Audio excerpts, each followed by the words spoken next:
Perkenalkan, nama saya Dara Sukmakinanti dengan NIM 22017145, Prodi Sastra Indonesia, mata kuliah Sejarah Sastra Indonesia. Baiklah, saya akan menjelaskan tentang sastra anak dan sastra perempuan. Yang pertama, saya akan menjelaskan mengenai sastra anak. Sastra anak di Indonesia sulit dibicarakan perkembangannya karena prasarana di Indonesia belum terdokumentasi dengan baik. Perkembangan sastra anak yang terekam dengan baik tidak ada di Indonesia. Hal itu terlihat dari belum ditemukannya buku-buku yang membicarakan sebagian atau seluruhnya tentang perkembangan sastra anak di Indonesia. Permasalahan yang memperlihatkan pentingnya usaha untuk menuliskan kembali sastra anak dalam sastra Indonesia. Permasalahan yang akan dibahas dalam tulisan ini adalah bagaimana perkembangan sastra anak di Indonesia baik secara kronologis maupun secara temporal. Tujuan pembahasan ini adalah mengkaji pemikiran dalam upaya menuliskan kembali sastra anak dalam sejarah sastra Indonesia.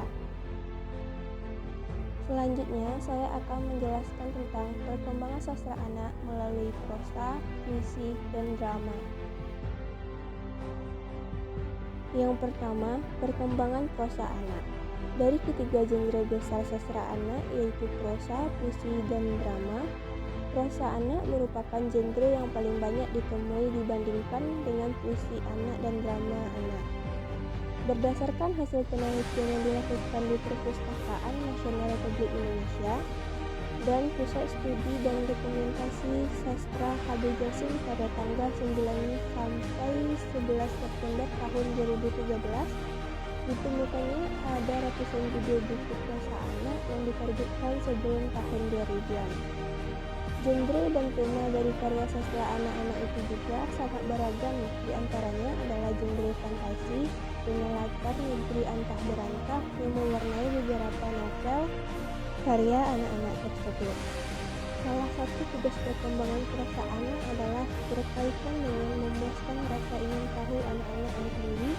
Anak-anak cenderung ingin mengetahui segala sesuatu yang berada di luar jangkauan mereka, seperti rumah tua, hutan, atau rumah orang yang sangat tertutup.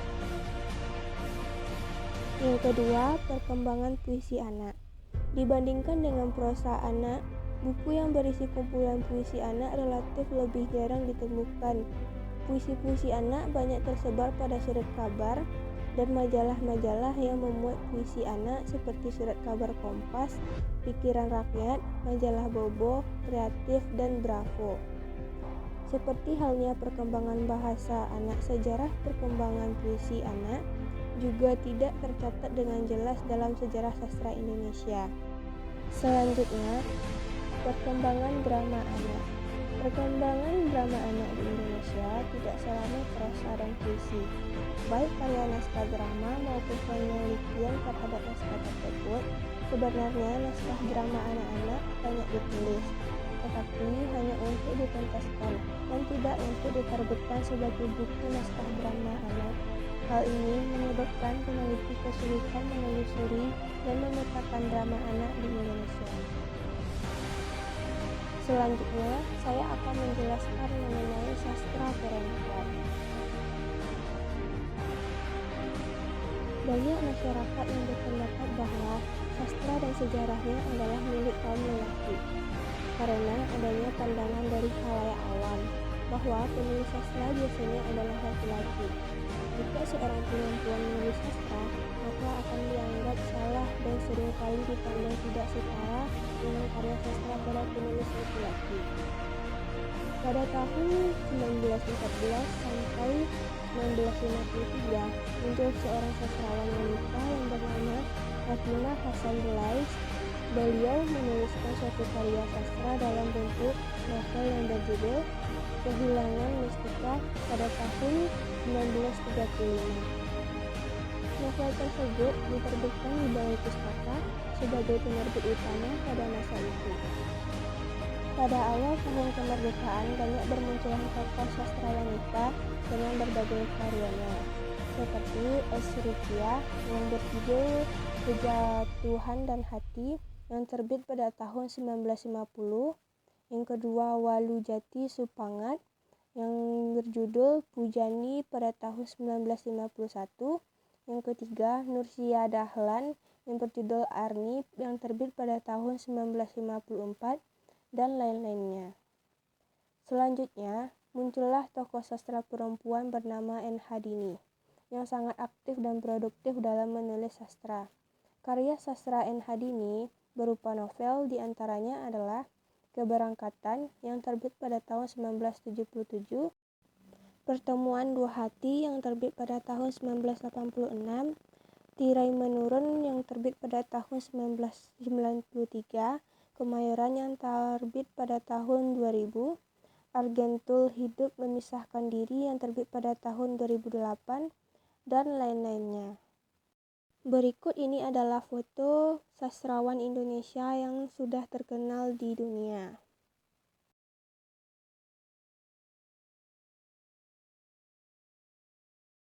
Baiklah, selanjutnya saya akan menjelaskan tentang tren perkembangan prosa.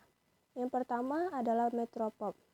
Novel metropop memiliki tema yang hampir mirip, yaitu menceritakan tentang kehidupan perempuan muda di kehidupan modern. Kedua genre novel ini memang hampir mirip, namun keduanya tentu memiliki perbedaan. Perbedaan dari novel genre metropop dengan genre ciklik ini adalah pada ending atau akhir cerita yang dituliskan. Novel ciklik disebut selalu memiliki akhir cerita yang bahagia. Berbeda dengan akhir cerita dari novel ciklik, novel metropop memiliki ending yang disebutkan lebih realistis pada kehidupan nyata dan lebih dewasa. Inilah sebabnya ending dari novel genre metropop tidak selalu berakhir bahagia. Ciri-ciri novel metropop. Tema cerita mengangkat tentang kehidupan di perkotaan yang modern, memiliki ending yang realistis seperti kehidupan nyata, sering digunakan untuk menceritakan tentang fenomena yang sedang terjadi di kehidupan modern perkotaan saat ini. Menggunakan gaya bahasa yang sedang populer. Selanjutnya, jenis genre novel yang berikutnya adalah novel ciklik. Banyak yang menganggap kalau novel genre ciklik ini mirip dengan novel teen lit. Namun, sebenarnya tidak.